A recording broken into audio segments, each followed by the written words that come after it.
Warm welcome to you from the Geneva Learning Bonjour à Foundation. tous, bienvenue de la Fondation ici de Genève. Je suis Charlotte Mbou et ça me fait toujours plaisir ici de vous retrouver.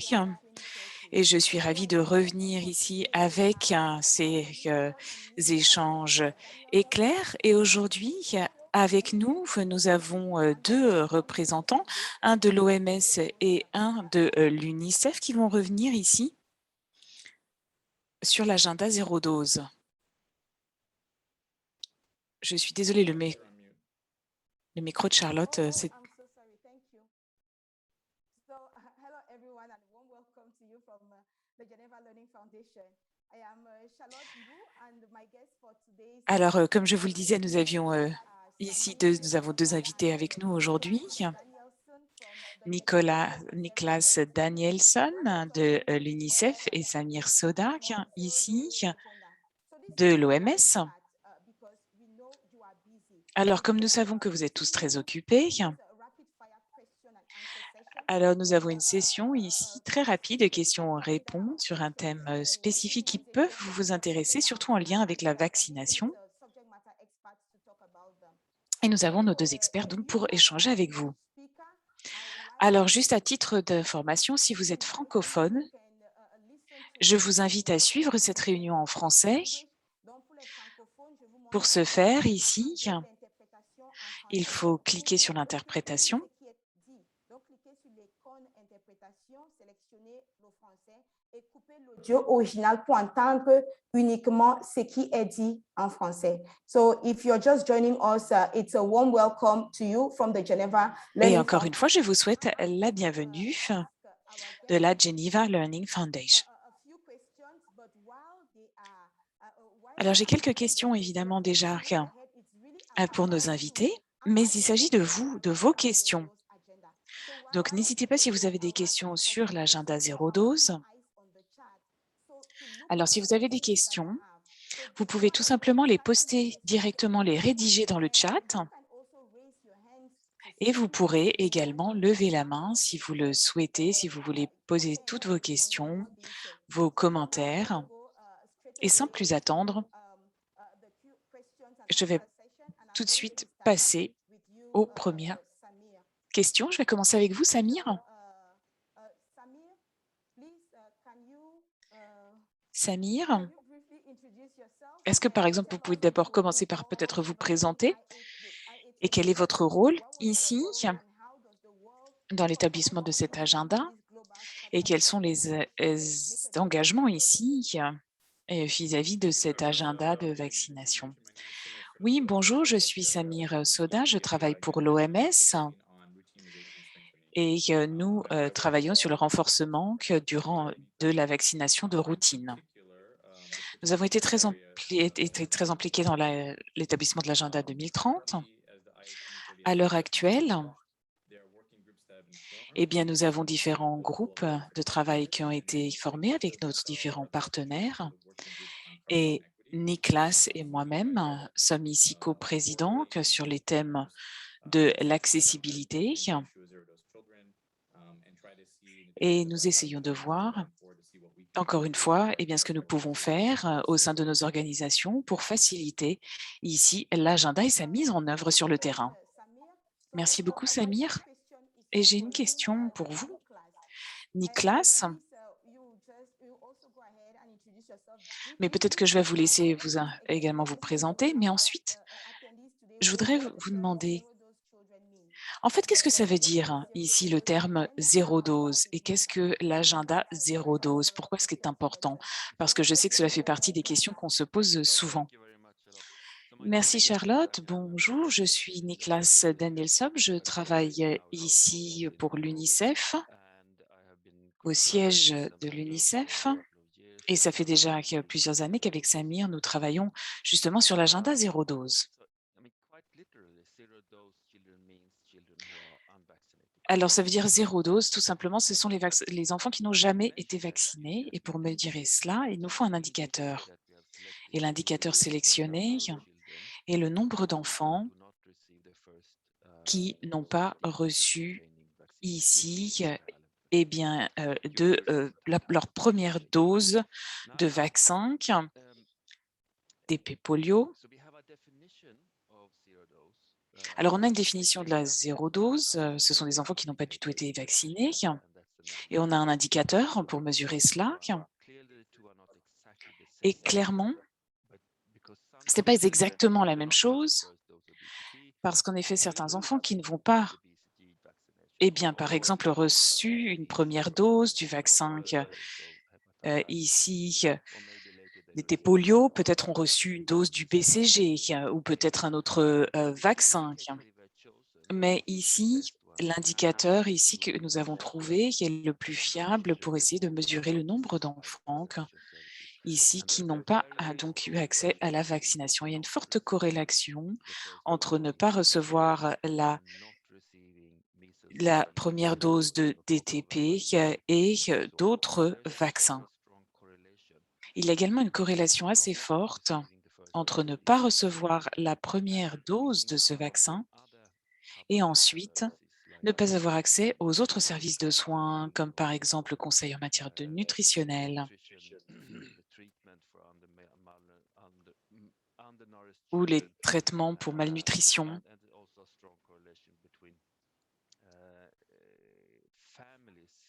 Et également, eh bien, une corrélation avec le manque de soins pour l'ensemble de la famille. Oui, bien sûr. Et il semble qu'il y a ici eh bien, une compréhension peut-être parfois différente. Alors, c'est quoi la différence également entre les enfants zéro dose et les communautés zéro dose? Alors, évidemment, zéro dose enfant, eh bien évidemment, un enfant zéro dose, on parle d'un enfant individuel ici. Mais ça, ce n'est pas très utile lorsque vous voulez faire d'une programmation, lorsque vous essayez d'adapter vos services de vaccination pour pouvoir eh bien, couvrir un maximum d'enfants. Vous allez devoir trouver des dénominateurs communs. Les familles ou les communautés que nous n'arrivons pas à atteindre. Et donc, c'est pour ça qu'on parle de communauté zéro dose. Donc, les communautés zéro dose sont des communautés où eh bien, il y a encore de nombreux enfants ici qui ne sont pas vaccinés. Encore une fois, il y a une corrélation entre ne pas être vacciné et ne pas avoir ici accès à d'autres services de soins. Et cette identification ici des communautés zéro dose devient absolument essentielle, pas seulement pour le programme de vaccination, mais aussi pour les soins de santé primaires, pour que l'on puisse ici identifier les familles qui passent entre les mailles du filet et pouvoir ici avoir un ajustement des services pour qu'ils soient plus équitables, plus justes, pour que ces services soient disponibles, soient plus faciles d'accès pour ces familles qui n'ont pas encore accès à ces soins. Merci Nicolas. Et encore une fois, je vous souhaite la bienvenue.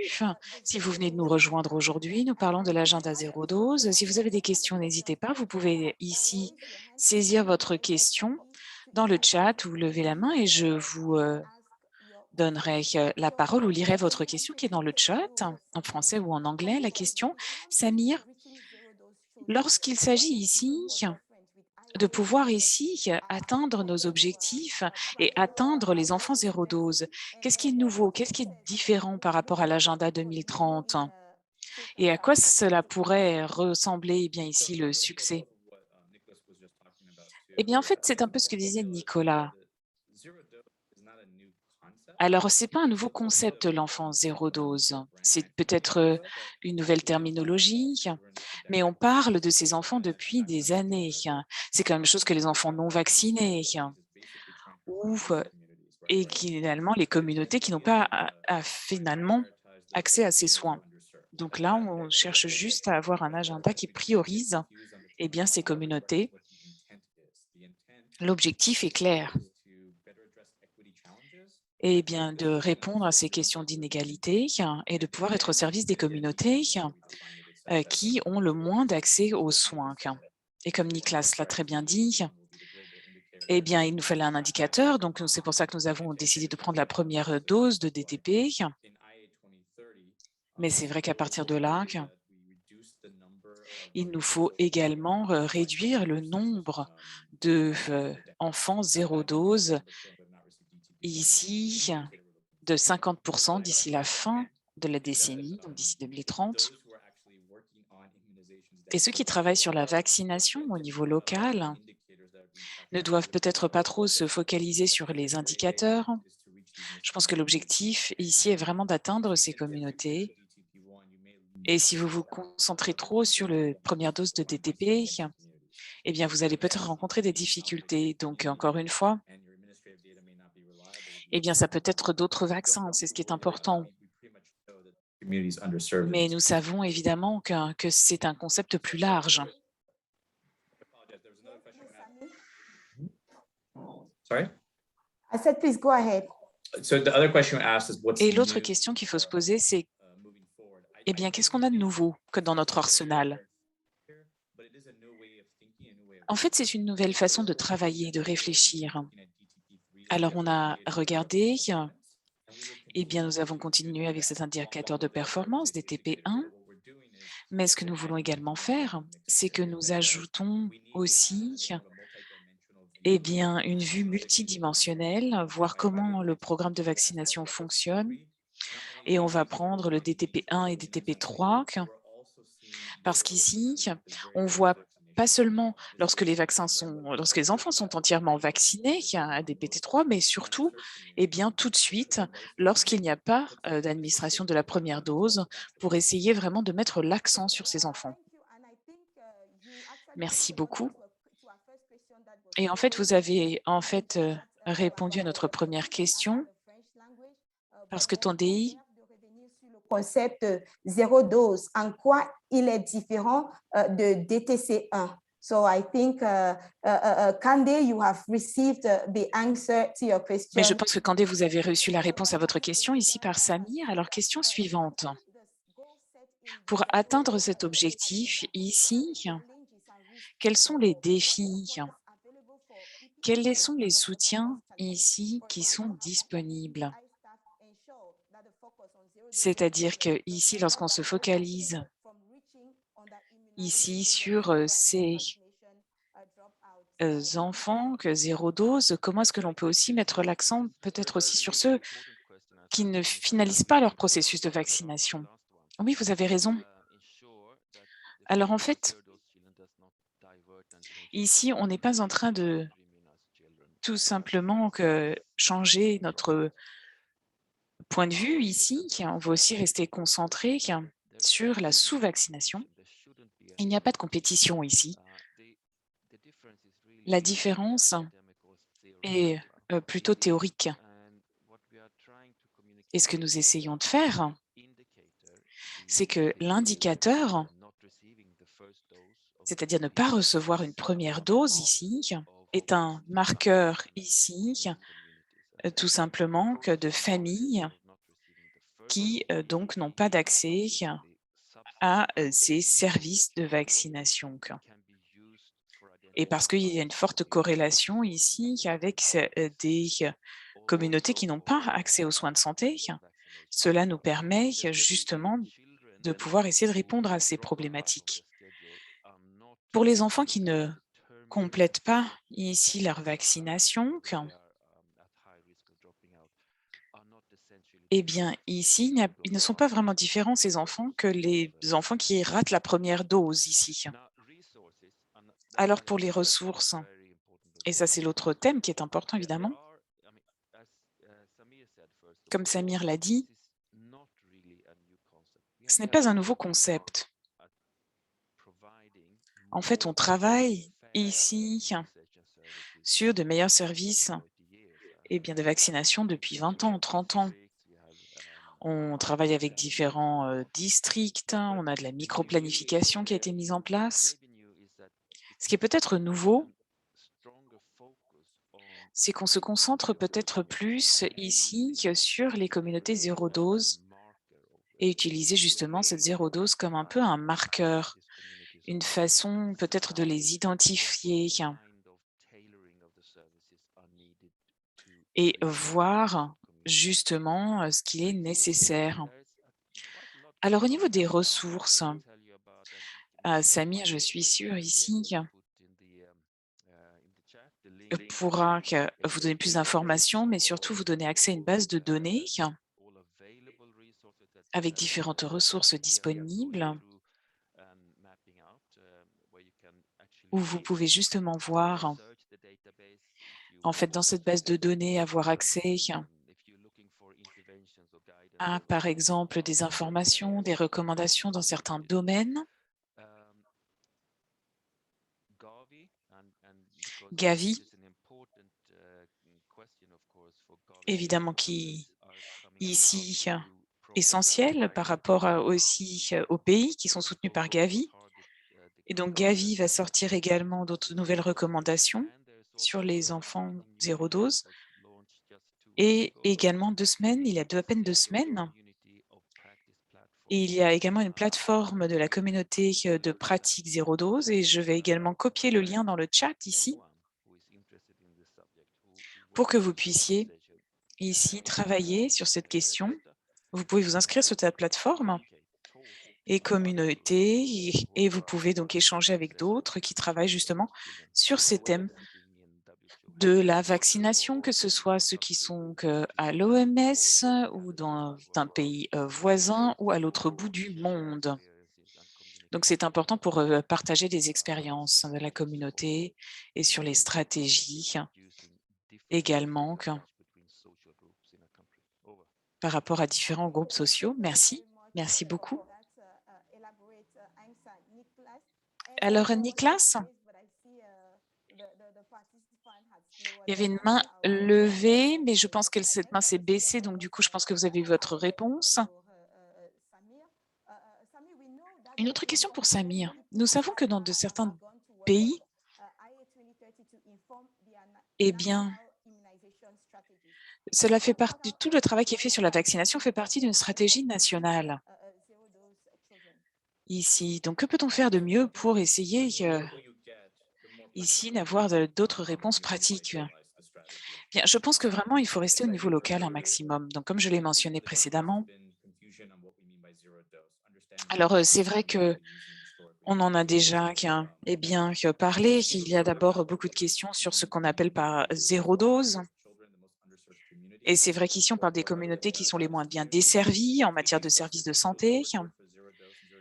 Et donc, en fait, ce sont des éléments sur lesquels on commence déjà à travailler. C'est juste la façon, finalement, peut-être de rendre les choses plus simples. Et un autre élément que je soulignerais, c'est que bien que les indicateurs que nous ayons ici utilisés, DCT ou 1 par exemple, je pense que dans la réalité, lorsque vous mettez cela en place, cet indicateur en lui-même aura des limites. Donc, ce qui est important, c'est d'essayer de voir avec les nouvelles sources d'informations et voir en fait ce que vous pouvez obtenir. Il y a d'autres façons de pouvoir identifier ces communautés qui ont besoin de ces services. Parce qu'on a vu aussi, par exemple, la varicelle, et qui sont parfois utilisées comme... vous ne devez pas tout simplement vous limiter à certains indicateurs. Il y a d'autres indicateurs de santé également qui pourront vous dire que ces communautés ont été négligées. Donc, l'agenda zéro dose est vraiment juste peut-être une priorisation, juste pour s'assurer que l'on va prioriser ces communautés qui sont les moins bien desservies. Merci Samir. Il y a un commentaire dans le chat d'un participant. Alors, par rapport aux liens, ici, est-ce que vous avez des liens en français et également pour les participants francophones?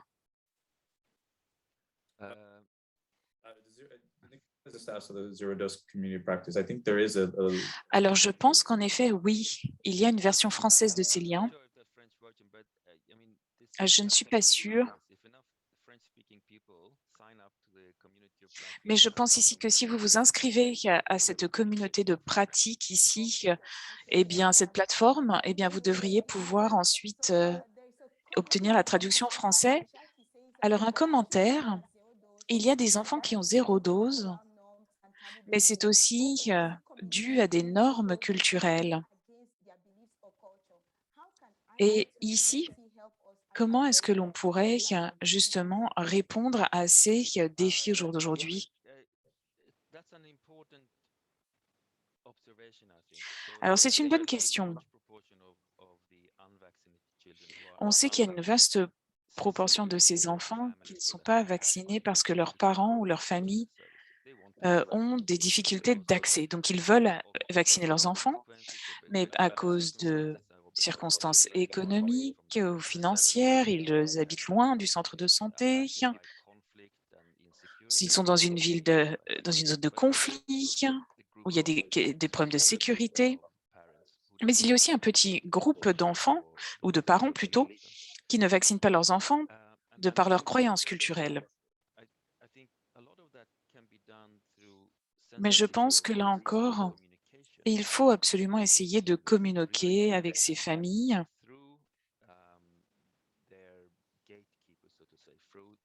alors que ce soit en passant par les leaders de la communauté, ceux qui ont une influence.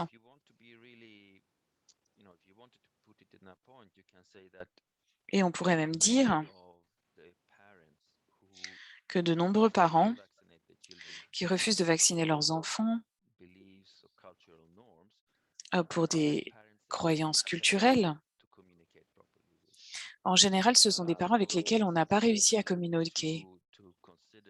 Donc, il faut prendre en considération ici quels sont les meilleurs moyens de communiquer avec ces familles.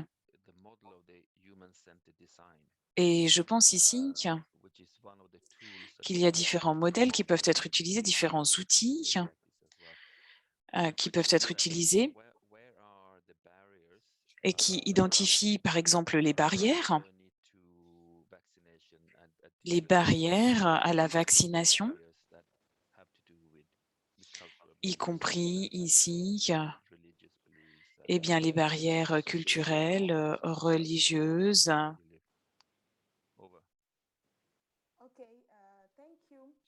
Je vous remercie. Un autre commentaire, question dans le chat d'Israël Idriss. Donc, 0 dose n'est pas nouveau, mais ça fait partie ici d'une priorisation. C'est important de réduire le nombre d'enfants 0 dose dans les communautés, mais une des difficultés, mais là où je vois les difficultés, est-ce qu'à votre avis, on peut se concentrer ici sur le BCG au lieu de se focaliser sur le DTC1? Est-ce que vous pensez que c'est possible? Est-ce qu'on pourrait aussi, eh bien, ici, travailler sur la santé maternelle? Essayer ici d'institutionnaliser ici cela dans les communautés, d'associer cela directement avec la santé maternelle. Et je pense qu'il y a un besoin de aussi volonté politique, y compris ici, beaucoup de commentaires ici d'Idriss. Oui, donc c'est sûr qu'il y a beaucoup de commentaires. C'était un commentaire très complet. Alors c'est vrai, pourquoi pas le BCG, on l'a dit.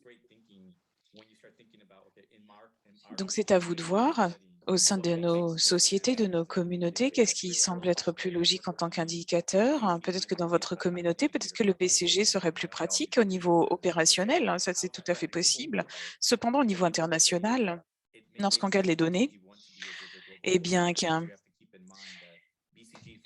le DTP1 était beaucoup plus logique, le DTC1 en effet. Et encore une fois, on parle d'un agenda international et il y a aussi une certaine flexibilité par rapport au BCG. Donc en fait, parfois, cela ne correspond pas nécessairement, ne représente pas nécessairement qu'il y a les autres vaccins. Donc, c'est pour cela que là encore, l'objectif ici, de souligner qu'il nous fallait un indicateur stable de suivi et que c'est pour cela que nous avons donc adopté le DTP1. Mais évidemment, c'est à vous de voir. Au niveau local, vous n'êtes pas limité dans vos organisations. C'est à vous de savoir. Vous pouvez utiliser d'autres indicateurs ici pour identifier ces familles qui ne bénéficient pas de ces soins de santé. Nicolas? Oui, je pense que ici, Samir a très bien expliqué la situation. Je ne pense pas ici qu'on doive se focaliser sur un point ou sur un autre. Il faudrait pouvoir réduire les différences ici entre les différences sociales, alors augmenter la couverture, tout simplement, pouvoir atteindre toutes les familles. Si vous utilisez le BCG comme indicateur pour la mesure de votre succès ou le DTP1, c'est vraiment à vous de voir ce qui est le plus pratique. Et si vous voyez un lien, si vous voyez qu'il y a plus d'enfants ici, que c'est plus représentatif tout simplement pour les enfants, eh bien, ça me paraît très bien. Mais en effet, ici, il n'y a pas de baguette magique. Il va falloir ici améliorer les éléments, que ce soit au niveau de l'approvisionnement, du système d'information, un meilleur suivi des dossiers médicaux, une meilleure communication. Donc ici, l'indicateur, c'est un marqueur pour essayer de voir qui sont les communautés que l'on n'arrive pas encore à atteindre et essayer de trouver pourquoi est-ce que justement, est-ce qu'ils n'utilisent pas ces services de vaccination. Merci Samir et Nicolas. Alors encore une fois, ici, nous arrivons à la fin de notre session, mais il y a encore quelques questions. Si vous avez encore d'autres questions, n'hésitez surtout pas, car évidemment que vous avez les liens ici qui ont été partagés avec vous, mais il y a une dernière question et c'est une réponse par oui ou par non. Y a-t-il un logiciel que l'on peut utiliser pour ce suivi des enfants zéro dose? Ici, une question d'Herbert. Non, il n'y a pas de logiciel spécifique ici, mais c'est une des raisons pour lesquelles nous avons choisi cet indicateur de DTP1, parce que ce sont des données qui sont déjà ici collectées et par conséquent, en théorie, vous devriez pouvoir identifier les communautés qui sont mal desservies de cette manière. Alors évidemment, ensuite, il n'y a pas ici d'analyse, mais si vous avez déjà des données de qualité, là, vous allez pouvoir, encore une fois, pouvoir agir et pouvoir utiliser ces données dans vos propres analyses. Oui, vous avez tout à fait raison. Vous allez voir quels sont les éléments qui peuvent vous aider à identifier les communautés sous-desservies. Et ensuite, cela peut se baser sur différentes façons de pouvoir les identifier. Merci beaucoup. Alors d'abord, je souhaiterais remercier Nicolas et Samir pour leur participation aujourd'hui et revenir sur l'agenda 012. Et lorsque je vois ici toutes les questions dans le chat, cela montre qu'il y a beaucoup d'intérêt. Donc ça, c'est très bien sur ce thème. Alors si vous voulez en apprendre plus, vous pouvez ici poser vos questions, remplir notre petit formulaire ici de commentaires. Vous avez le lien qui est dans le chat pour que nous puissions revenir vers vous avec d'autres ressources également à votre disposition. Alors demain, une autre séance éclairée demain sur la vaccination. Alors même heure, demain, rejoignez-nous avec Chirine, ici des experts de l'OMS. Je vous remercie d'avoir participé aujourd'hui. Merci pour toutes vos questions. Merci pour tous vos commentaires dans le chat. Je vous retrouve donc avec impatience demain et nous aurons d'autres opportunités de revenir également avec vous. Merci Samir et Niklas. Et vraiment, cliquez sur les liens de Samir ici pour la communauté de pratique pour atteindre l'objectif zéro dose, parce que vraiment on a besoin de votre implication. Et c'est vraiment là où nous allons avoir besoin ici de votre participation active. Merci beaucoup. Merci et à demain donc.